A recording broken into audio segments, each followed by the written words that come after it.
नमस्ते, आपके साथ मैं हूं जयप्रकाश शर्मा। आज की लाइन पढ़िएगा। आज की लाइन है हमारी, गिरफ्तारी बहाना, मौलाना का मकसद भड़काना। जी हाँ, तौकीर रजा।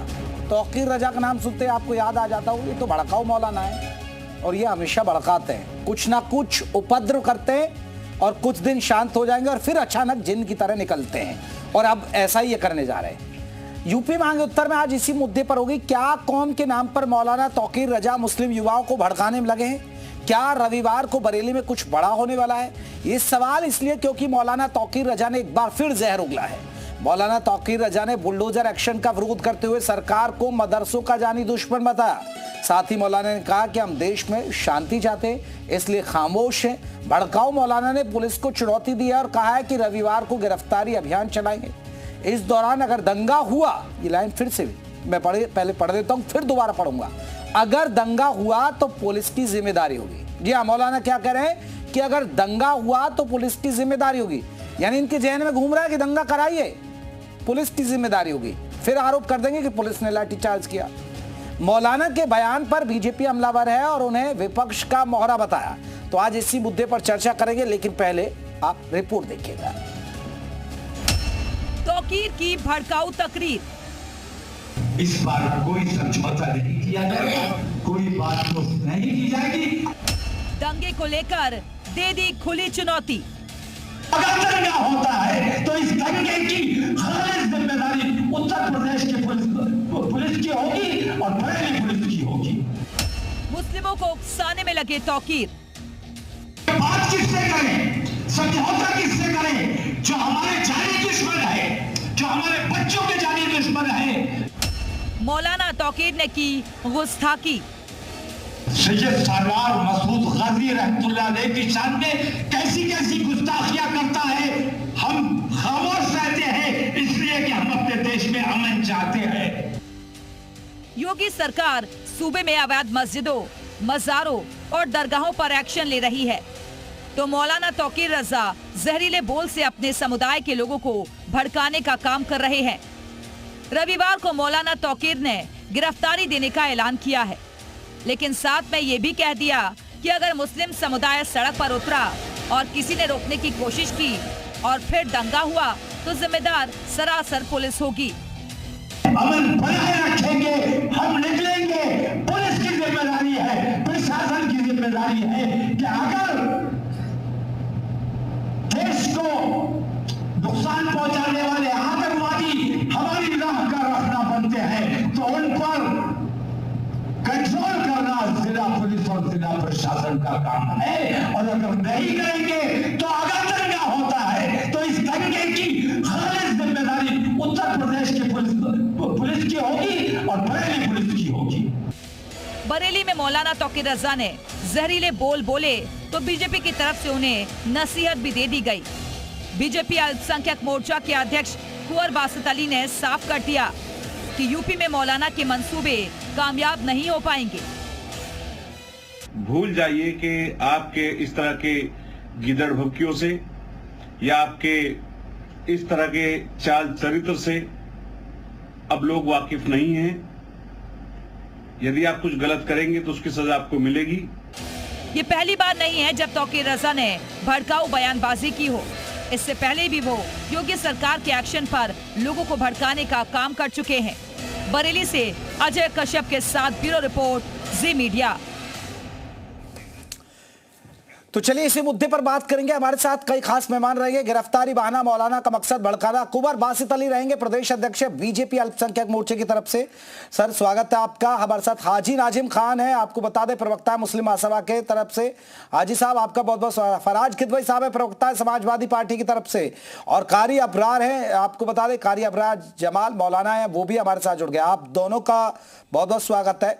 सबसे पहले चर्चा की शुरुआत फराज किदवई जी आपसे करना चाहूँ। फराज साहब, जो मौलाना तौकीर रजा की भाषा है, समाजवादी पार्टी समर्थन करती है या निंदा करती है? सर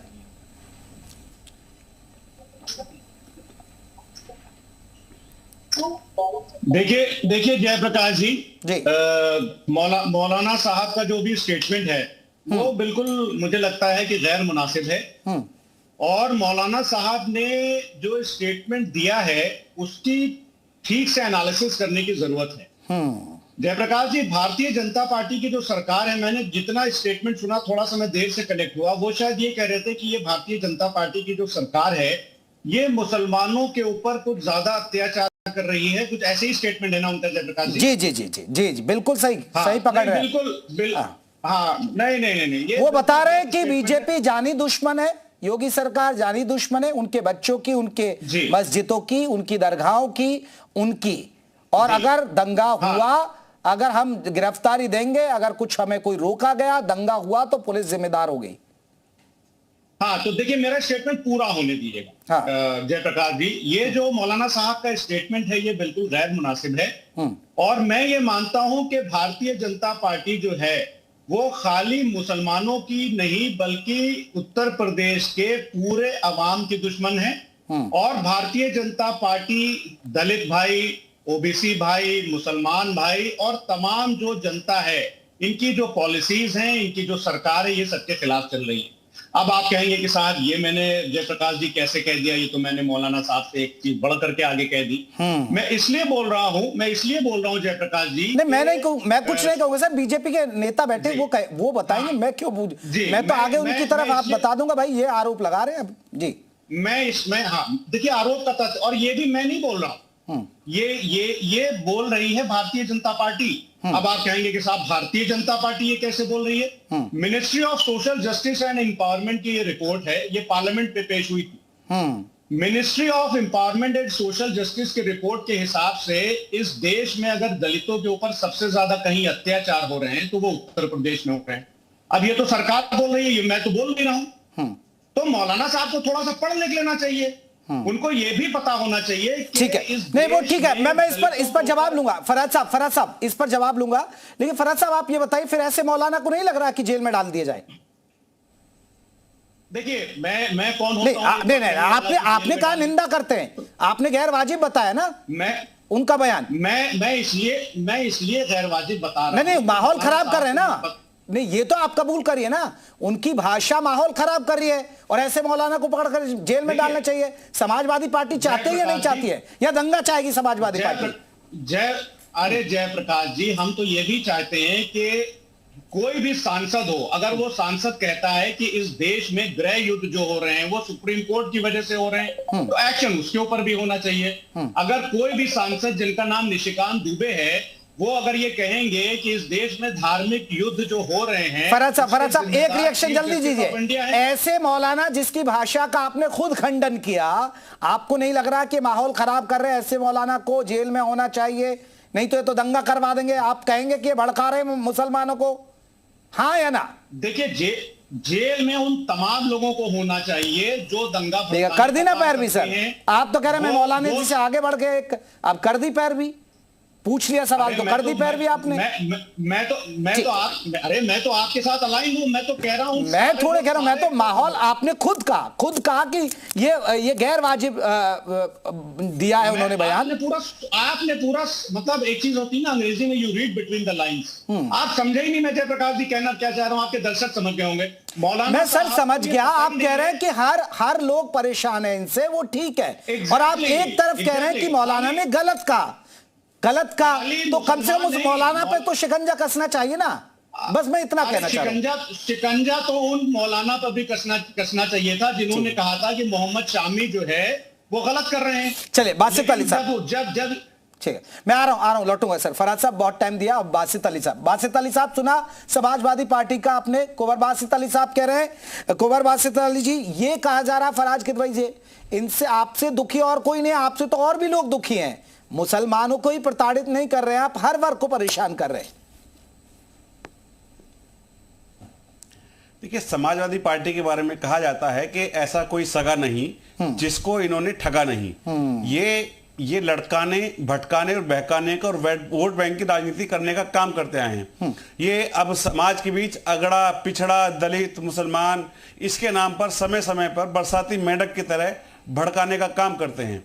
भारतीय जनता पार्टी की जो सरकार की योजनाएं चलती हैं तो उसमें अगड़ा पिछड़ा दलित और मुसलमान नहीं देखा जाता, सबका साथ, सबका विकास और सबके विश्वास की बात होती है। मैं बात करूं अगर मौलाना की, तो मौलाना लगातार कई सालों से, जब से समाजवादी पार्टी सरकार गई है, जब से लगातार वो इस तरह का माहौल बनाने का काम करते हैं और प्रशासन को डराने का काम करने की कोशिश करते हैं। लेकिन अब उनका ये अंदाज और ये जो उनकी टीआरपी थी वो उनको जेल भेज सकती है। और जो मुसलमान बच्चों को, मुसलमान युवाओं को, मुसलमान बुजुर्गों को दंगाई बनाना चाहते हैं और उनको जेल भरो आंदोलन का हिस्सा बनाना चाहते हैं, मैं याद दिला दूं, समाजवादी पार्टी सरकार के अंदर भी और बसपा की सरकार, कांग्रेस सरकारों में जब इस तरह के उन्माद हुए और जब कुछ हुआ तो ये लोग बासित अली साहब वो तो ये आरोप लगा रहे ना कि आप उनकी मस्जिदों को टारगेट कर रहे हैं। आप तो एक मुस्लिम है, बताइए ना क्या वाकई में टारगेट कर रहे हैं? मैं तो ये खबरें दिन भर पढ़ता रहता हूं, कभी किसी अवैध कॉलोनी पर बुलडोजर चल जाता है, अतिक्रमण चल जाता है, उसमें ना तो मैं देखता हूं कोई हिंदू है ना मुसलमान, लेकिन वो तो कह रहे हैं आप एक विशेष वर्ग की मस्जिदों को टारगेट कर रहे हैं। आ रहा हूं फराज साहब, जल्दी से लूंगा आपसे ब्रेक। देखिए, जो भी कानून की नजर में गलत होगा, संविधान की नजर में गलत होगा, क्योंकि देश कानून से चलेगा, संविधान से चलेगा, उस पर कार्रवाई होगी। वो चाहे कोई भी हो, चाहे किसी वर्ग का हो, किसी जात का हो, किसी मजहब का हो। लेकिन जिस तरह से मौलाना साहब समाजवादी पार्टी के पिठलग्गू बनकर के, उनके मोहरे बनकर के काम कर रहे हैं, अब समाज उनको बर्दाश्त नहीं करेगा। फराज साहब जल्दी से रिएक्शन दीजिए, आपके पिठलग्गू जान रहे हैं, जल्दी से जवाब दीजिए फराज साहब, फिर मैं बाकी मेहमानों को जोड़ूंगा। हाँ देखिए जयप्रकाश जी, जो मैं कहने जा रहा हूं ये मैं नहीं कह रहा हूं, आदरणीय माननीय सुप्रीम कोर्ट ने मैं डेट बता रहा हूं, 30 मार्च सन 2025 को इंडियन एक्सप्रेस ने खबर छपी है। उसके हिसाब से माननीय सुप्रीम कोर्ट उत्तर प्रदेश की सरकार को 2 लाइनें बोलता है। माननीय सुप्रीम कोर्ट कहता है कि I don't want to use the word but the state police is biased. ये माननीय सुप्रीम कोर्ट बोल रहा है। और ये किसने बोला था? और ये statement chief justice of India उस टाइम संजीव खन्ना जी ने दिया था। और किस मामले पे दिया था? बुलडोजर वाले मामले में।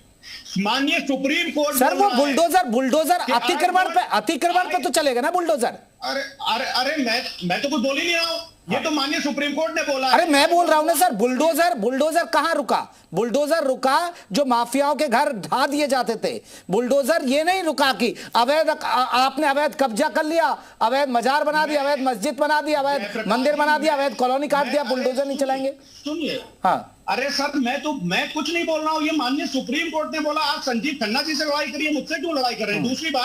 दूसरी बात कुंवर बासित साहब अभी बात कर रहे थे कि बड़ा भारतीय जनता पार्टी जो है वो बड़ी अच्छी सरकार चला रही है, ये है वो है। बासित साहब एक रामचरितमानस में एक बहुत अच्छी चौपाई लिखी हुई है, जाके उसको जो मैं पढ़ने जा रहा हूं उसका मतलब समझिएगा कि अल्प मृत्यु नहीं कौनो पीरा, सब बिंदर सब सुंदर सब बिरुज शरीरा, नहीं दुखी नहीं दरिद्र को दुखी न दीना, नहीं अबुद न कोई लक्षण हीना।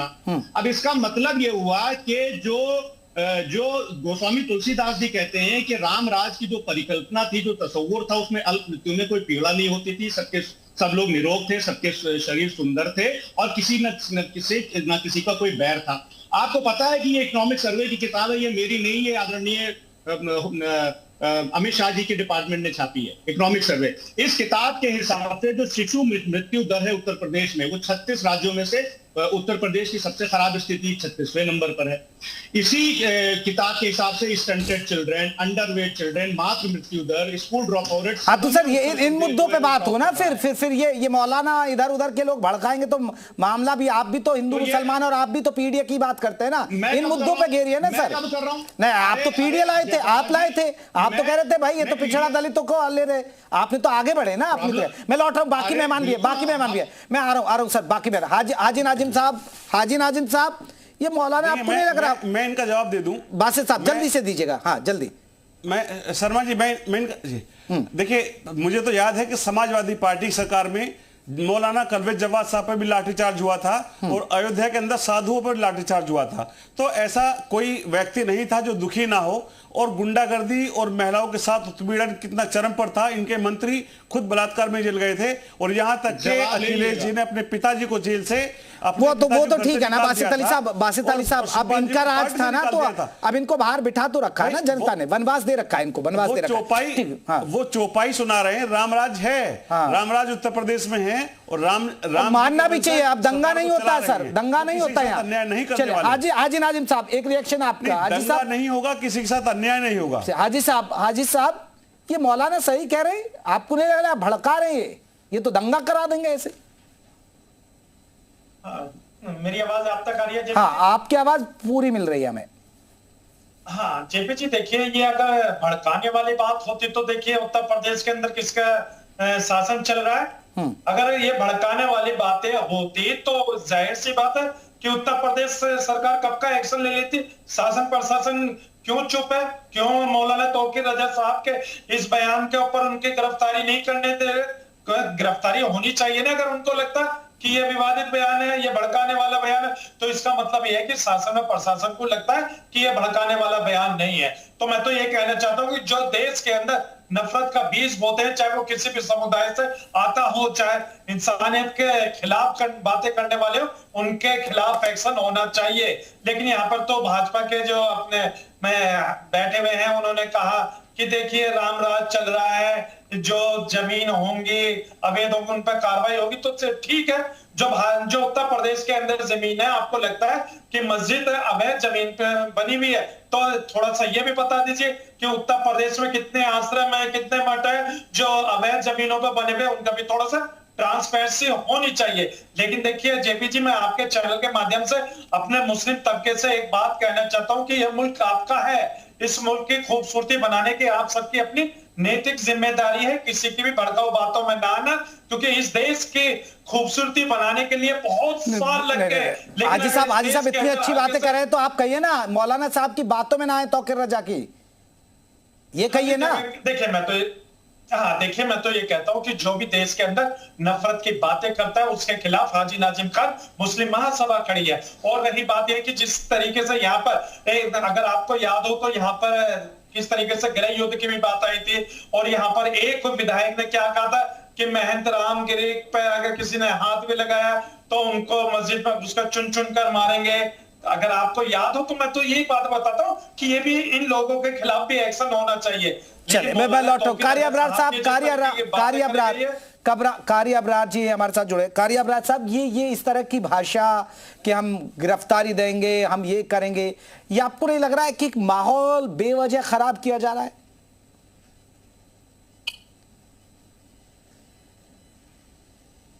देखिए, मुझे अफसोस है इस बात का कि एक छोटी सी टीआरपी के लिए मौलाना तौकीर रजा साहब किस तरीके से मुस्लिम नौजवानों को भड़का रहे हैं, किस तरीके से मुस्लिम नौजवानों के हाथों में लाठी डंडे छीन कर देकर उनके मुस्तकबिल को खराब करना चाहते हैं। मुझे इस बात का अफसोस है, जहां मुस्लिम नौजवानों के हाथों में कलम होना चाहिए था, लैपटॉप होना चाहिए था, कारोबारी चीजें होनी चाहिए थी, वहां मौलाना तौकीर रजा साहब मुस्लिम नौजवानों के और छोटे छोटे बच्चों के हाथों में लाठी डंडे देकर के उनके मुस्तकबिल को खराब करना चाहते हैं। और उनका ये मिजाज हमेशा रहा है। हमेशा से वो विपक्षी पार्टियों का सहारा लेकर के उन्होंने चुनाव भी लड़ा है और कई पार्टियों के साथ वो गठबंधन करने के फिराक में भी रहे हैं। और जहां तक मुझे याद आ रहा है कि संभल की घटना से पहले भी उन्होंने कहा था कि लावा पक रहा है, और वो लावा बाहर भी आया है। इतना बड़ा दंगा संभल में हुआ था कि वहां कई युवकों की मौत भी हुई, पुलिस को भी चोटें आई, बहरहाल बहुत बड़ा शासन प्रशासन का भी नुकसान हुआ। तो ये सब इन लोगों का एक प्रोपगंडा है। पहले ही नौजवानों को भड़काते हैं, बरगलाते हैं, उसके बाद फिर नौजवानों का गुस्सा बाहर आता है, फिर ये सारी चीजें सामने आती हैं। ये बहुत अच्छी बात। हाजी साहब आप ये बात क्यों नहीं कहते, आप हाजी नाजिम साहब ये बात क्यों नहीं कहते जो मौलाना कारी अबरार जी कह रहे हैं? कारी अबरार जी कह रहे हैं कि पढ़ाई लिखाई की बात करें। मौलाना लिखा हुआ उनके आगे, मौलाना तौकीर रजा। मौलाना क्या काम करता है? ये कहता है कि हमें पुलिस रोकेगी, ये कर देंगे, वो कर देंगे। अरे भाई, आप शिक्षा की बात करिए, पढ़ाने की बात करिए, आप रोजगार के लिए लड़िए सरकार से कि हमारे मुस्लिमों को रोजगार दीजिए। वो बात क्यों नहीं की जा रही है एक मौलाना की तरफ से?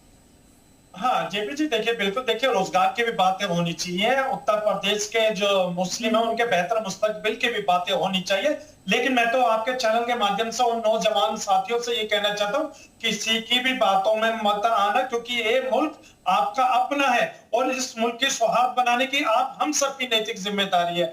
लेकिन अगर आपने जरा सा भी किसी के बहकावे में आ गए, वो कहते हैं कि एक छोटी सी चिंगारी पूरे जंगल को आग लगा देती है, उसी तरीके से कहीं कोई अफवाह के चक्कर में अगर आप आगे तो हो सकता है कि इससे देश का भी नुकसान, आपका भी नुकसान हो सकता है। तो इसलिए ऐसे किसी भी बहकावे में मत आना। तो जेपी जी, मैं तो ये कहना चाहता हूँ कि जो देश के अंदर नफरत का बीज बो रहे हैं, चाहे वो किसी भी तबके से आते हो, उनके खिलाफ बिल्कुल कुबर बासित अली साहब, एक बहुत बड़ी बात है कुबर बासित अली साहब, ये एक बड़ा सवाल है। ठीक है, आप कह रहे हैं कि इनके पिट लग हुए हैं, सपा के इशारे पर हो रहा है इस तरह की भाषा। अरे सर, सरकार आपकी है, क्या कर रहे हैं आप लोग? और ये जब मौलाना निकलता है तो वहां बवाल होता है, वहां स्थितियां बिगड़ जाती है बरेली में। और एक बार नहीं हुआ, कई बार हुआ है, और वो रविवार की धमकी दे रहे हैं। भाई, तो आप एक्शन लेते क्यों नहीं हो? मैंने तो नहीं देखा कि आपने कभी गिरफ्तार किया हो या आपने पूछा भी हो, हिरासत में लिया उस आदमी को। बिल्कुल एक्शन होगा, और आप देखिएगा इस पर एक्शन होगा। और निश्चित रूप से कानून किसी को हाथ में लेने की इजाजत उत्तर प्रदेश में और पूरे देश में नहीं है। कानून से देश चलेगा, किसी की धमकियों से देश नहीं चलने वाला है। अगर मैं बात करूं, मौलाना तौकीर रजा खुद बरेली के अंदर विवादित हैं, इनके जमीनों के विवाद चल रहे हैं, और लगातार ये टीआरपी के लिए और अपने इस विवादित बयानों से प्रशासन को दबाव में लेने का प्रयास भी करते हैं, ताकि इनके उल्टे सीधे काम दबाव में आकर के लोग कर दें। और जब रात को बैठ करके अपनी देखते हैं कि मैंने ऐसा कहा तो बवाल हो जाएगा, ये दबाव में आ गया, वो दबाव में आ गया, अखबार ने ऐसा लिख दिया, टीवी ने, केवल इनका यही मकसद रहता है। ये मुसलमानों का कोई भला नहीं करना चाहते, मुसलमानों की इनको कोई चिंता नहीं है। इनको चिंता अपनी संपत्ति की, अपने परिवार की, अपनी जायदाद की है। ये उसी को बचाए रखने के लिए केवल और केवल सारा काम करते हैं। और साथ ही साथ जो इनके ताल्लुकात हैं दूसरी पार्टियों से, विपक्षी पार्टियों से, ये उनके कहने में आकर ही सारी योजनाओं को अंजाम देते हैं। बासित साहब, आप अल्पसंख्यक मोर्चे के अध्यक्ष बनाए हुए हैं बीजेपी ने, प्रयास करते हैं। अल्पसंख्यक मोर्चे के अध्यक्ष हैं आप बीजेपी की तरफ से, तो भटके हुए मुसलमानों को राह दिखाइए ना आप, यही तो जिम्मेदारी है अध्यक्ष की। बिल्कुल, काशी और काबा को कुछ नजदीक लाने के लिए मैं भटकता फिर रहा हूं, पुल बनाने के लिए। हाँ। बेझिझक मेरे लहू का कतरा कतरा सी चलो अपने अपने जख्मों का मरहम बनाने के लिए। देखिए, मौलाना तौकीर रजा साहब जब भड़काते हैं, क्योंकि ये इमोशनल के साथ खेलते हैं। आप अगर देखेंगे तो मुसलमान लगातार वो आप इमोशनल कौम है, लगातार उसी तरह से चुनाव में आकर के ये लोग काम करते हैं, उनके जज्बात को बाहर निकालने का काम करते हैं, भड़काने का काम करते हैं, दीन के इस्लाम के नाम पर बात करते हैं। ठीक है, हाजी नाजिम जल्दी से, फिर मैं फारिद साहब का करूंगा, फिर आज करते हैं। हाँ जेपी जी, देखिए जिस तरीके से अभी भाजपा के जो नेता हैं वो इस तरीके की बातें कर रहे हैं, तो देखिए हम लोग इनकी बातों से मुतमईन नहीं है। हम इनकी बातों से इसलिए मुतमईन नहीं है क्योंकि उत्तर प्रदेश के अंदर इनकी अपनी सरकार है। भाई, आपने अभी तक क्यों एक्शन नहीं लिया? और आप कह रहे हैं कि अब कार्रवाई होगी। भाई, आपसे पहले क्यों कार्रवाई नहीं हुई? लेकिन आप लोग ये चाहते हैं कि भी उत्तर प्रदेश का मुसलमान आगे ना बढ़े। आप ये कहते हैं कि सबके हाथ में कुरान होना चाहिए, सबके हाथ में लैपटॉप होना चाहिए। बताइए, कभी किसी मुसलमान के हाथ में लैपटॉप आप लोगों ने दिया है? क्या आपने कभी ये कहा? अरे हाजी नाजिम साहब, वो मदरसों अवैध मदरसों पर शिकंजा कस रहे, तो आपत्ति आप लोगों को हो जाती है। वो कहते हैं कि भाई मदरसों में अच्छी तालीम दी जा सके, जो अवैध तरीके से चल रहे हैं उनको हटाया जा रहा है, तब आपको आपत्ति है। हर जगह तो आपत्ति है, देने कहां देते हैं आप लोग? हाँ जेपी जी, मैं वही आ रहा था कि पूरे देश के अंदर 5.5 करोड़, सुन लीजिए सर, उत्तर प्रदेश के अंदर की बात चल रही है। मैं कह रहा हूँ उत्तर प्रदेश के अंदर आपको मदरसे तो दिखाई दे रहे हैं, मस्जिदें तो दिखाई दे रही है, लेकिन कभी आपने वहां पर आश्रम या मठ भी देखे हैं क्या? वो सरकार की जमीन पर बने हुए, कभी आपने उनके खिलाफ भी कोई एक्शन लिया? एक ट्रांसपेरेंसी। हाजी नाजिम साहब, कभी देखा किसी मंदिर से, कभी कोई घटना बता दीजिए मुझे याद हो, किसी मंदिर से पत्थर बरसते देखा है? कभी आपने किसी मदरसे से आतंकी कनेक्शन की बात सामने आती देखी होगी कई बार, क्या मंदिर से निकली है सर? बताएं आप। हाँ, किस मंदिर से जुड़ा कोई आतंकी कनेक्शन निकला? बताएं आप। किस मदरसे में, किस मंदिर में नकली नोट छापे जा रहे थे? बताएं आप। किस मदरसे से पथराव किया जाता है और किन मंदिरों से पथराव होता है? बताएं आप। हाँ देखिए जेपी जी, अभी आपने कहा कि कहां से आवाज आती है, तो देखिए अखलाक की मुझे मोबिलिशिंग याद आ जाती है। किस तरीके से लाउड स्पीकर पर किस तरीके से एक अफवाह फैलाई गई थी और अखलाक की लिचिंग हुई थी, तो मुझे बताने की जरूरत नहीं है। और रही बात अभी आप, तो सर यहाँ सर से तन भी जुदा कर देते हैं ना, वो भी फिर याद आ जाता है मुझे। कन्हैया लाल भी याद आ जाता है। ठीक है, ठीक है। फराज किद भाई, धार्मिक नारा लगाकर किस तरीके से फराज किद भाई साहब आप कुछ कहना चाह रहे थे बासित साहब की बात पर? ठीक है। देखिए जयप्रकाश जी, सबसे बड़ी बात तो ये है कि बासित भाई हमारे अभी ये बोल रहे थे कि मुसलमान जो हैं वो भटके हुए हैं, नौजवान भटके। अरे सबसे ज्यादा भटक तो आप गए बासित भाई, जो आप ऐसी पार्टी में चले गए जो खाली मुसलमान नहीं बल्कि सबके ऊपर एट्रोसिटीज कर रही है। आज भारतीय जनता पार्टी ने ये माहौल बना दिया है जेपी भाई कि ट्रेन में एक 72 साल के ट्रेन में नाम पूछ करके गोलियों से भून दिया जाता है। जौनपुर में एक दलित को पेशाब पिलाया जाता है और एक बदायूं में 24 साल के दलित किसान की मार करके इसलिए हत्या कर दी जाती है कि वो एक सार्वजनिक नल से पानी पी रहा होता है। तो आज भारतीय जनता पार्टी ने पूरे देश में और खासकर उत्तर प्रदेश में ऐसा माहौल बना दिया है। अभी आदरणीय मुख्यमंत्री जी ने क्या बोला था विधानसभा में कि जो उर्दू पढ़ते हैं, कुछ इसी से मतलब एग्जैक्टली ये नहीं था, लेकिन उर्दू पढ़ने वाले कठमुल्ला होते हैं। तो बासित भाई बताइए, आपके उर्दू पढ़ने वाले कठमुल्ला होते हैं? और अगर कठमुल्ला होते हैं तो उसकी डेफिनेशन बता दीजिए। उन्होंने कहा था हम कठमुल्ला नहीं बनाना चाहते, हम उनको डॉक्टर इंजीनियर बनाना चाहते हैं। और आप जिस तरह से जात उर्दू जो पढ़ के उर्दू उन्होंने कहा था समाजवादी पार्टी के लोग अपने बच्चों को चलिए पढ़ाएंगे। फराज किदवई साहब, ऐसा माहौल नहीं था। फराज साहब ऐसा नहीं है कि सपा के माहौल बहुत अच्छा था, बहुत अमन प्रिय था। दंगों की आप लिस्ट देख लेंगे, 97% गिरावट आई है, ये भी रिपोर्ट कहती है, उसको भी देख लीजिए, जिसमें मुस्लिम भी मारे जाते थे हिंदू। कारी अबराज साहब, एक आखिरी रिएक्शन। कारी अबराज साहब, क्या ये इतना हो रहा है कि इतना कोई टारगेट किया जा रहा है क्या मुसलमानों को? कारी अबराज साहब, यूपी के अंदर जो हो अल्लाह हो रहा है, जल्दी से एक छोटा सा रिएक्शन। देखिए, मैं पश्चिम इलाके से आता हूं और हमारे बासित भाई भी पश्चिम से आते हैं। मैंने खुद अपनी आंखों से देखा समाजवादी पार्टी की सरकार में जंगलों से इंजन चोरी होते थे और लोगों के घरों में से भैंस चोरी होती थी। मैंने हाल ये देखा 5-6 बजे के बाद अगर कोई आदमी बाजार गया हुआ है तो उसके घर वाले फोन कर कहते थे कि घर मत आना, वहीं कहीं आसपास में किसी रिश्तेदारी में किसी यार दोस्त के साथ रुक जाओ। ये हाल उत्तर प्रदेश का था, लेकिन आज वही उत्तर प्रदेश उत्तम प्रदेश बनकर एक नई ऊर्जा के साथ आगे बढ़ रहा है। ये हमारे मुख्यमंत्री जी का कमाल है। यही तो बात है, लेकिन ये समझ में नहीं आ रही है। और सर, ये एक हो सकता है कि पश्चिमी यूपी में मैं भी कई बार गया, कारी अबराज साहब, सब लोग इससे कहते हैं कि भैया अब हमारे चौपे भैंस चोरी नहीं होती है, वो इससे खुश है। बताइए, उनकी नहीं भैंस से खुल जाती थी दिन में। चलिए, इतना बदल रहा है तो बहुत कुछ बदला है वाकई में। बहुत बहुत शुक्रिया आप सभी मेहमान। मैं माफी चाहूंगा, मेरे पास इतना ही वक्त था, तो यूपी मांगे उत्तर में बस इतना ही।